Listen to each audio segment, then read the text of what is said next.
Hey, what's going on, family? Welcome once again to TDT Financial. We're so excited and so grateful for having you spend another moment with us to get the information that I can promise you is really going to advance your life. Of course, our question to you is, do you have a dream? Do you have a goal? Do you have a plan? And would you like to see one? So first of all, you've taken the first step. You've taken the initiative to see what this whole thing is all about. What is this whole buzz all about? So what we wanted to gift you with was results to residual. This is a working, if you will, over the last few years of our success, of our path, of our journey, of the 5 steps that's really created success and fulfillment in our lives. And as our silent mentor would say, Tony Robbins, success without fulfillment is the ultimate failure. So if you're not creating a residual income through what you do, if you're not making money while you sleep, you will work until you die. So we're going to show you how to do that. So without further ado, I want to introduce myself. Of course, Damon Dillard. I am the co-founder of TDT, and this is my incredible business partner, Mike Benoit. Mr. Money Mike.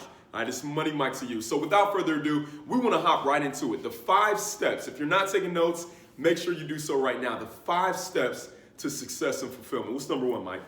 Habits. Habits are key. I have learned this through trial and error. I remember, when I first got started as an entrepreneur, thinking that all these blessings, all this abundance was just going to flow like an avalanche into my life, and I didn't have to change a thing. I could remain exactly the same, and I was very wrong. I was very wrong because I didn't realize that your habits are basically a magnet, right? It's you're attracting certain things into your life based on your habits.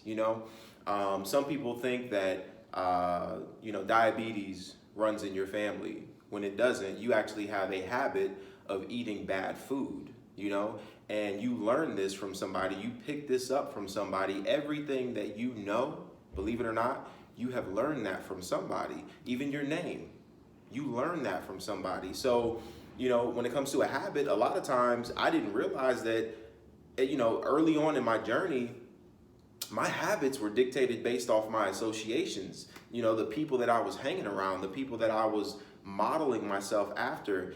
And I learned that you should never take advice from somebody that you would not trade places with. But that's exactly what I was doing subconsciously. I was taking advice from people that I didn't want to trade places with, yet I was doing the exact same thing that they were doing. And habits, after a while, they can be very hard to break. And so the first thing I had to do was accept and be aware of the habits that I had created and where they had led me in my life.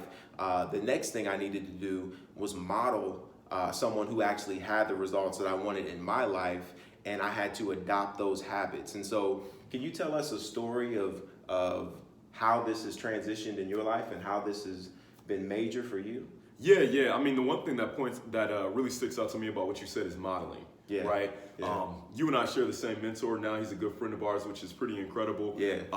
But modeling, Tony Robbins talks about this all the time. Anything that you want to accomplish in your life, it's actually really simple. There's nothing new under the sun. So the first thing you must do, as you said, is become aware of where the habits that you have currently have led you in your life. Listen, your life is going to be the sum total of the habits that you have on a daily basis. You want to figure out what type of habits you've had?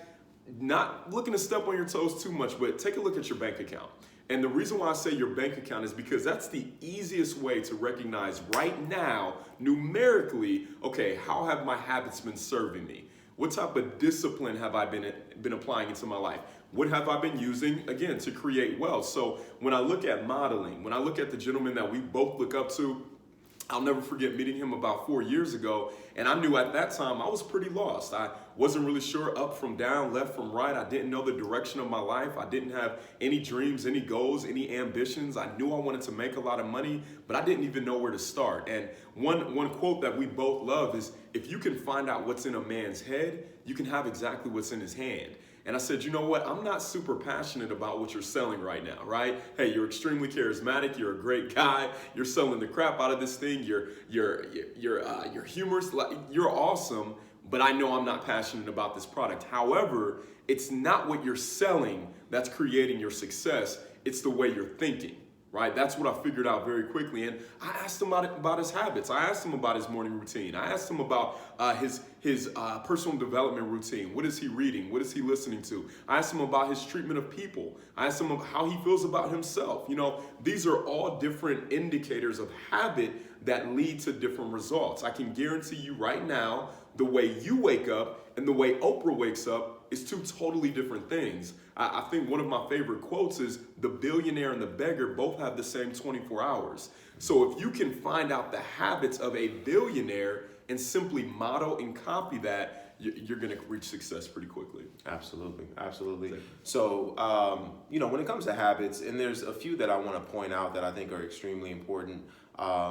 Number one, you need to have a pleasing personality. As an entrepreneur, you're going to be leading people, and it's very, very important that you're able to work successfully and navigate successfully with different personalities. And so I think what's really important is for you to know what your personality type is, and then also understand that there's other personality types that you're going to be dealing with. So for example, some people train this under different names. I like to think of it in colors. So you have reds, you have blues, you have yellows, and you have greens. So reds are someone who are very competitive, very direct. They are purpose-driven. They are constantly thinking about goals, talking about goals, tend to be very focused. They like money, A blue is someone who tends to be more of a promoter. They are the life of the party. When they come in, morale increases just because of their presence. They love to have fun. They love to have or travel, things of that nature. Then you have your yellows, and your yellows are very cause-driven. These are your people who, constantly are looking for ways to help people. They love helping people. And then you have your analytical people, your greens. So they're very analytical, very logical. They need to have things laid out on a step-by-step basis, tend to be very timely. They're dependable people. And so you have to learn, okay, well, first off, what am I? And we're all a mixture of all these colors, but what's my dominant color? And so for me, my dominant color is a red. And so, when you bring up income potential, that excites me. When we talk about goals, that excites me. When you get straight to the point, I'm very lasered. That's good for me. But what's good for me is not necessarily always good for someone else. And so if I'm constantly speaking to someone else, so let's say Damon is a yellow, right?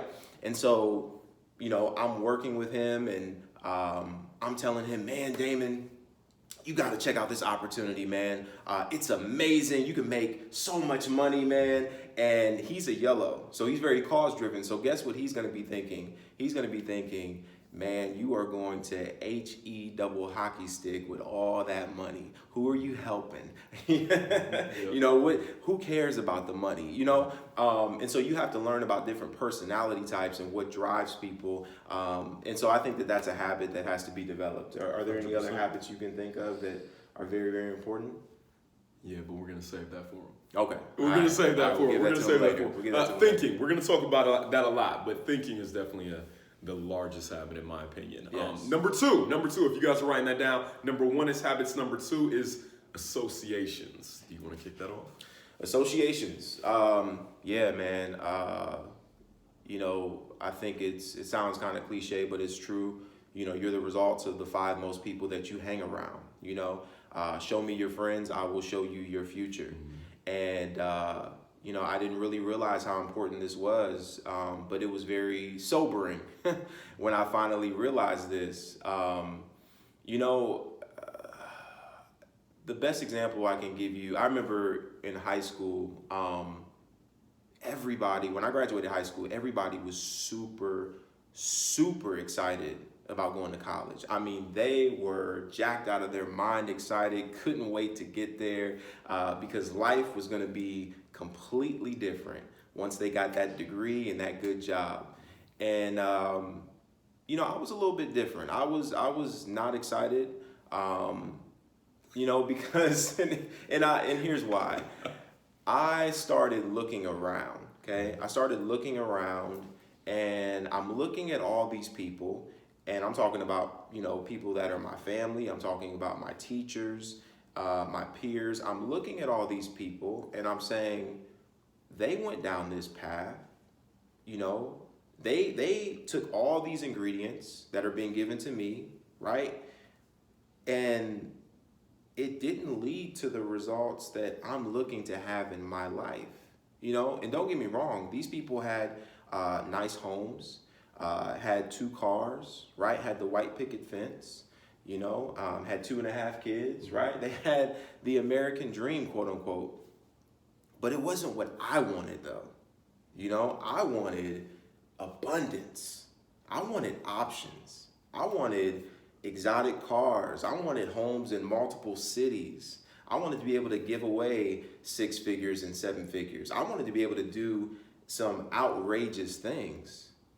And I didn't see anybody around me that was able to do those things. And so, one thing I learned really early is that you should never take advice from somebody that you wouldn't trade places with, So here I am being spoon-fed, go to school, get good grades, you can get a good job, but yet and still this recipe is not leading to the results that I was looking to have in my life. And so what I had to do is I had to start associating with some different people. I had to start associating with people who actually had the results that I wanted. And it's not comfortable. It's not comfortable. I remember going to lunch one time with a gentleman who I greatly admire, even still to this day, because of the impact that he's had on the world. And this gentleman at the time, he was making over 7 figures a month just through one stream of income. So he has multiple streams of income, but just through one stream, he was earning 7 figures per month. And I remember sitting there with him, and he had on this watch. It had just came in that day, and I could not stop staring at this watch. I mean, this was amazing. I still have yet to see anything like it to this day. It had diamonds everywhere. It was gold and carbon fiber, and I didn't even know they put carbon fiber on watches. Right. And so I'm looking at this watch, and he's like, Mike, you like this thing? And I'm like, yeah, I like that thing, man. He's like, yeah, it just came in today, and I paid $108 for it. I'm like, skirt. Wait. Right. You paid $108,000 for a watch? And he was like, yeah, I paid cash for it, and it's just my casual watch. It's just a watch I wear when I really don't want to attract attention. And it blew my mind, but guess what it did? It expanded things for me. It let me know that more is available. But you have to put yourself in those situations, in those environments, and start associating with different people. Absolutely. What do you think? That's strong. Yeah, associations are everything. My mom's quote that she used to say to me all the time is, bad associations spoil useful habits. And I used to hate that because it kept me from doing a lot of the things that I thought as a kid I should be able to do. However, now looking back on it, the couple of quotes that you mentioned, you are the sum total of the 5 people you spend the most time with, the average. That's so fitting. I heard another person say that at the end of the day, your environment is going to be way more powerful than your willpower. So no matter how much you really want to become successful, no matter how much you truly want to change your life, if you're putting yourself around the wrong associations, if you're putting yourself in the wrong environment that doesn't breed the type of success that you're looking to have, unfortunately, you're going to end up in the same place. I love how you say it sometimes that you can only lift somebody up once you're higher than them. Yeah. So if you're only spending your time with people that have your same bank account, have your same thoughts, have your same idea, have your same job, well, what do you think your life will be a year from now? If you want your life to truly, truly improve, change 2 things: the books you read and the people you hang around. And that's not to say that you have to completely banish these people out of your life, but I know when I started my journey of personal development and my journey of entrepreneurship, I had a lot of friends that almost looked at me like I was crazy. Like, man, you're changing up on us. You don't come around anymore. You don't go to the bars anymore. We don't talk anymore. But now they're proud of me. Now they're in business with me. Now they say, hey, I totally understand where you're coming from. Not because I didn't love them, but I loved them enough to let them go for a season. I understood, hey, the vision is way bigger than my immediate gratification of going out to party or going out to kick it. It's huge. It's Absolutely. huge. Absolutely. Let me see something real quick. All right, cool. Wipe that part out. I don't know what happened here. You just leave that. Yeah, you might as well just leave it up because it's going to pop up again. All right, cool. Where we at? So the next one is thoughts. We're at 14 minutes right now. How long do we want this to be?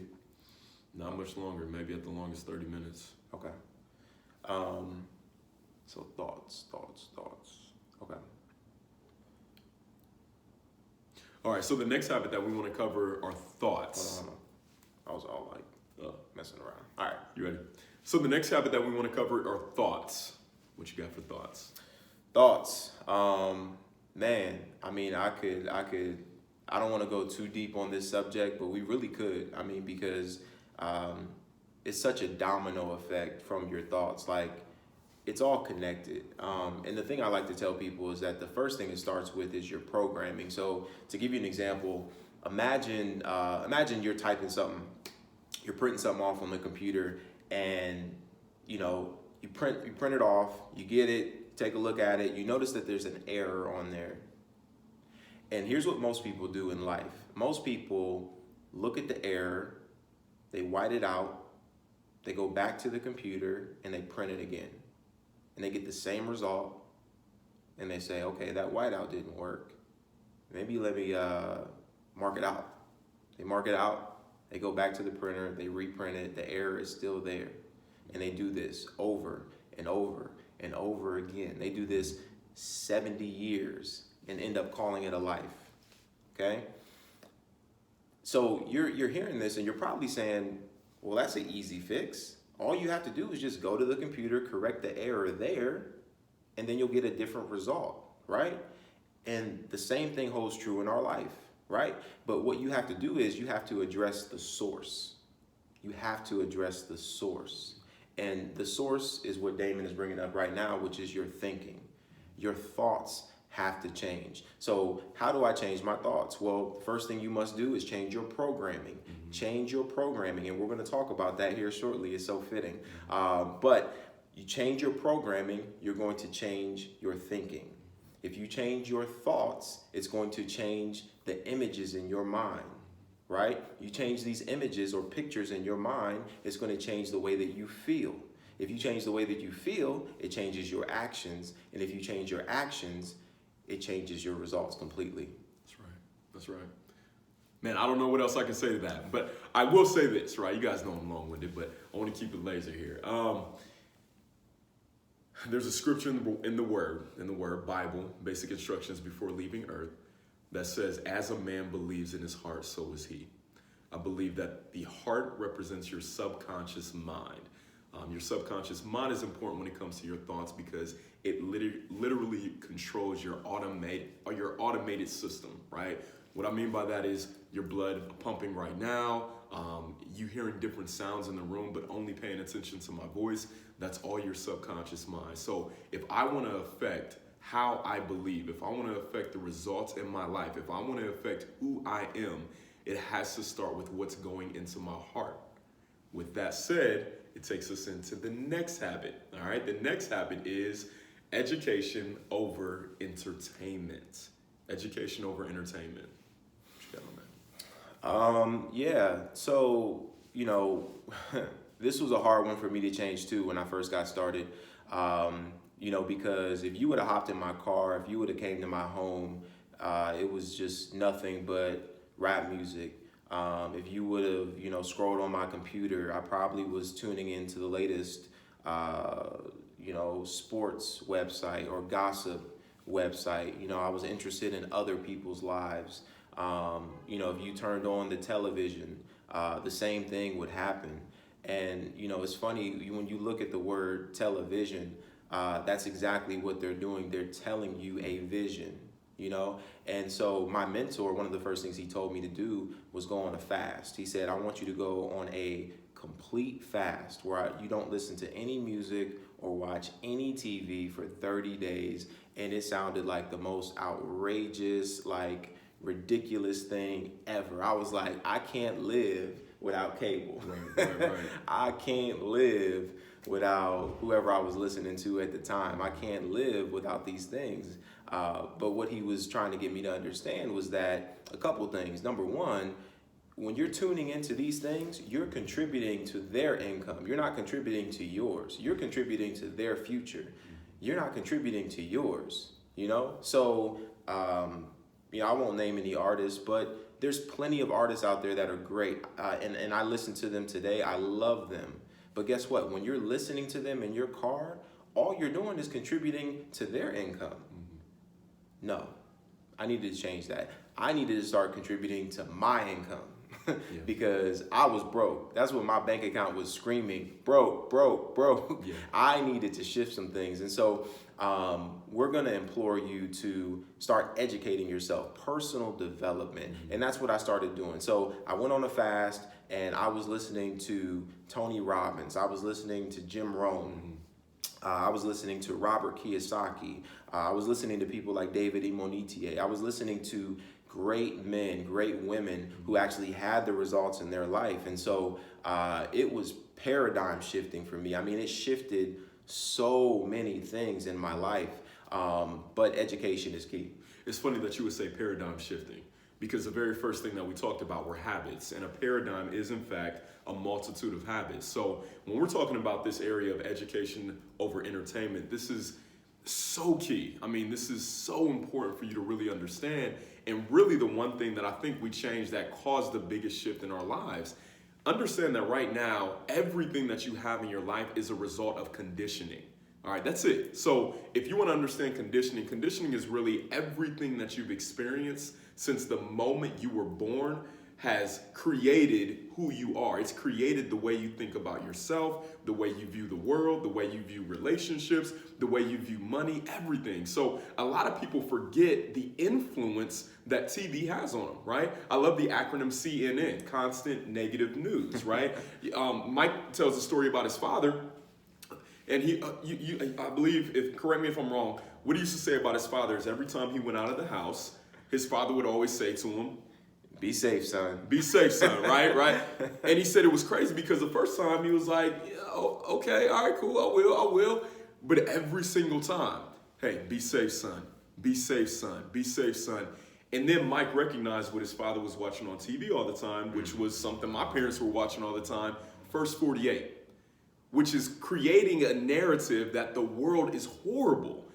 Well, I know you guys don't know where my guy lives right now, but if I look outside, listen, it is a beautiful thing, right? People walking on the sidewalks, people networking, they're navigating their way through life. They're looking to build new ideas and new companies. They're looking to have fun, and some people are having a little bit too much fun, but you see the world through the lens of possibly your parents, possibly the news, possibly whatever you're taking in. So when it comes to entertainment, you have to be conscientious of everything that you're taking in, right? I don't think you know the influence that music truly has on you. What's crazy is a song could come on from 95, right? If I start doing this, doom, doom, doom, doom, doom, doom. Everybody knows that song, right? It's time to get on the dance floor, right? But do you remember the first book that you ever listened to? Do you remember the first publication that you ever went through that really added value to your life? No. And then you wonder why you're living check to check. And then you wonder why there's more month at the end of the money. Well, it's because we haven't really paid attention to the things that are going to advance us in our lives. And that's why we talk about education. Jim Rohn says it best, formal education will make you a living, but self-education is going to make you a fortune. So if you're really looking to go from results to residual, it's not going to be you continuing the same routine that you're talking about. So all the different things we're talking about are things that we're going to encourage you to change. At the end of the day, in order for things to change, you're going to have to change. And they're very, very small differences. Be entertained, but be entertained by the things that are going to add value to your life. Absolutely. Does that make 100%. sense? What's the last thing we got? So, one of the things that you're going to have to change as well is how you feel about money. And this is a very, very touchy subject. I know it is. And it was something that was really, really difficult for me as well. Was to change the way I even thought about money. You know, the idea of having a lot of it or wanting a lot of it. You know, conflicting feelings of if that was even right. You know, and a book that was huge for me. This was huge for me. Is a book called How Rich People Think. And it's so interesting because what the author does is he takes a topic, he gives you a topic, and then he shows you how the middle class think about that topic, and then he shows you how the world class think about that topic. And it is so interesting and powerful. Before you even read the book, if you just read the table of contents, because you can see every single chapter, you will be blown away. And I remember reading that book, and one of the things that he talked about was how, you know, the middle class is always taking something simple and making it complex, whereas the world class are taking something complex and making it simple. And as soon as I saw that, I said, man, he's absolutely right. I remember, and this is the biggest example for me, was the iPhone. I remember in 2007, you know, Steve Jobs debuting the iPhone. And this was amazing because this phone was gonna have no keyboard. It was just gonna be a screen. And I remember it was an absolute uproar. I mean, people literally, I remember people around me saying, I'll never buy one of those things. It's so crazy to think about now. But they were like, I'll never buy one of those things. What do you mean it doesn't have a keyboard? And I remember keyboards were everything back then. Right. And I remember my sister had one. She's always ahead of the curve on everything. And so she had this, it was called a Sprint Mogul. It was called a Mogul. And this phone literally came with a manual. I mean, it literally came with a manual. I kid you not. It was about that thick. And I remember seeing this thing and reading the manual, and I'm like, I don't want this. Yeah. Because this is too much. Yeah. Like, if I got to go through all this for a smartphone, I'm going to just stick with my Nextel chirp. Right. Okay? Right. But I remember when I saw the iPhone, and I was like so excited about this. I was like, man, this is awesome. Everything in one. Yeah. And you fast forward to 2019 where we are today, and all of our phones mirror that design. And I couldn't pay you right now. I couldn't pay you to have a keyboard on your phone right now. Right. But that's what the world class is constant. Nah, right, yeah. I had the sidekick. Yeah. I had the sidekick. I remember that. Yeah, the BlackBerry, yeah. But I couldn't pay anybody watching this video right now to have a keyboard on their phone. You know, but that's what the world class do. They take the complex and they make it simple. That's what Steve Jobs did. He looked at the smartphones with 800 buttons and he said, no, we're going to trim this down. My phone will have 5 buttons, and that is it. Yeah. You know, and you guys have seen the results from that, but you have to change, you know, your thoughts about money, and that's just one of the thoughts, you know. And another thing I'll point out too is that the way you feel about money right now, I can almost guarantee you that this was something that was given to you.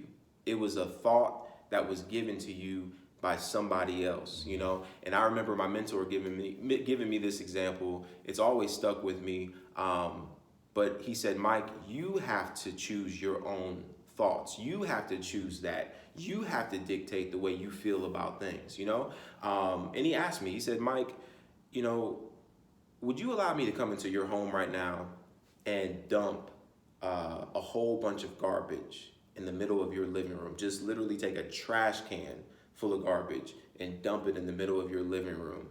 And I was like, no, absolutely not. No way. And he said, well, I find it funny that right now in your life, you're taking better care of your carpet than you are your mind.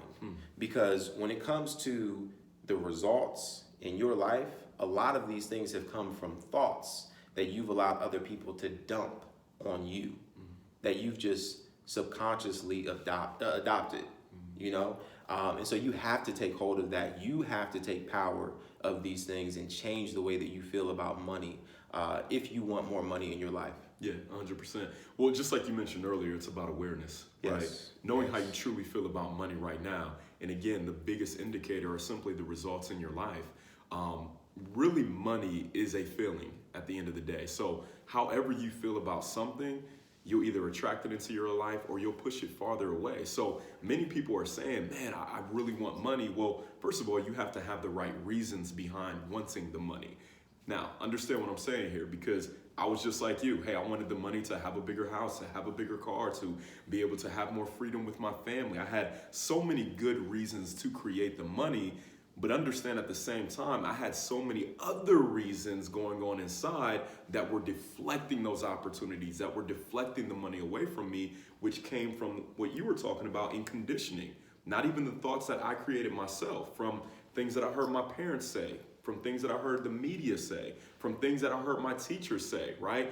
There was a scripture in the Bible that says, I think it's harder for a rich man to get into the kingdom of heaven than it is for a camel to enter into the eye of a needle. Mm-hmm. I mean, can you imagine hearing something like that as a kid? I'm like, a camel in the eye of a needle? Like, I don't even know what that means, but I know the eye of a needle, right? It's totally incorrect interpretation, but the point of the matter is how you feel about money is going to determine how you view this opportunity.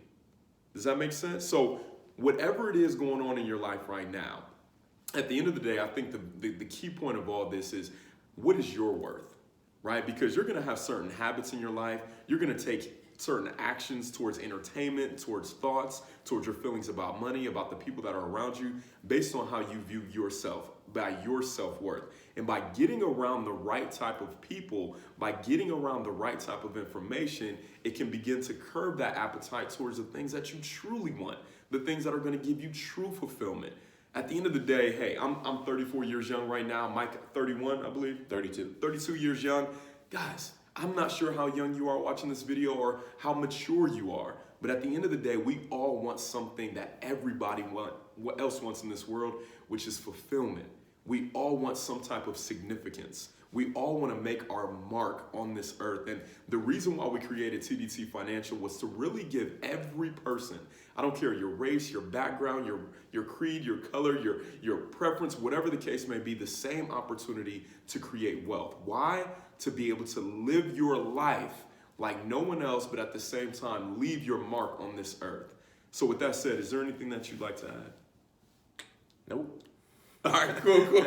All right, cool. So again, get with the person that gave you the information for the website. Of course, navigate through the site. Go ahead and check out the opportunity video. I'm sure there's going to be some additional information that we'll be releasing really soon. Stay close to our social media pages as well. TDT Financial. Also check out Michael J. Benoit, not Benoit. It is Benoit with the French accent. And of course, Damon P. Dillard on Instagram and Facebook as well. Guys, we're extremely excited about your future. And as always, we'll see you at the top, not from the top, because you deserve it.